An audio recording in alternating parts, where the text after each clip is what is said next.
เอ๋ยจังเมียนงามเด้น้องว่าจาวาดของกิริยาถูกต้องมองแล้วบ่อยากไหลงามวิไลยุคสมัยยิ่งลาวเก่า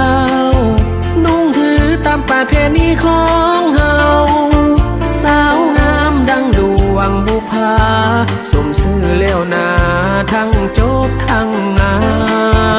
มไผก็สมเสยโยน้องมันเพียนเฮียนหูงานการน้องเด่นได้มาเห็นน้องแล้วคือแก้วเวียนเย็นเพื่อนสายต่างแสวงไม้ปองมันเพื่อนหญิงต่างก็มีความสำคัญเวียกงานน้องก็หาวหันเทียบทันเพศชายสมเป็นหญิงยุคใหม่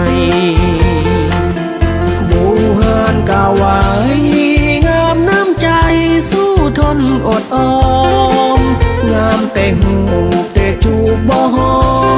มงามแต่หูแต่จูบบ่หอมสายผู้มาอยู่ดอมอีกบ่นานก็นา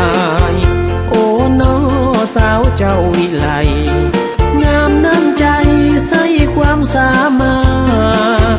สมเป็นขวัญใจของศาสตร์มีบทบาทต่อภาระหน้าที่อย่าได้ไล่ลืมเด้ออ้ายอยากมาเคียงไก่สมัครใจไว้ก่อนมิงสมอนน้องลาพ่อสิได้เดบ่น้องหากยังบ่เพียงพ่อผลงานอายนัดหมายไว้ก่อนก็ได้คนดีให้คอยท่าอีกจากปีบอกได้เดปีพอได้มีความหวัง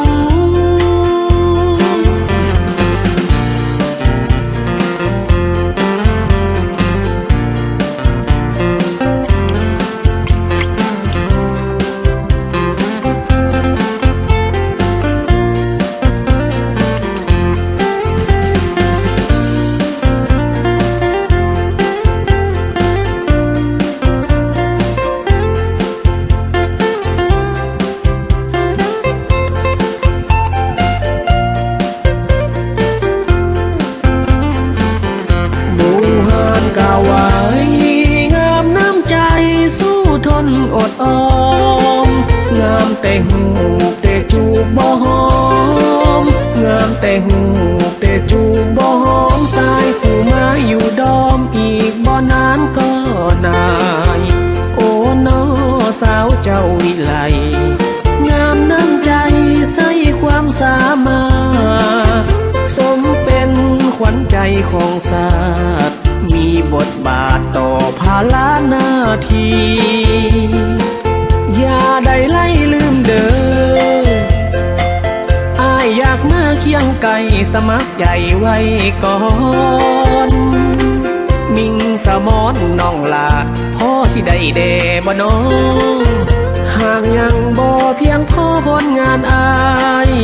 นัดหมายไว้ก่อนก็ได้คนดีให้คอยท่า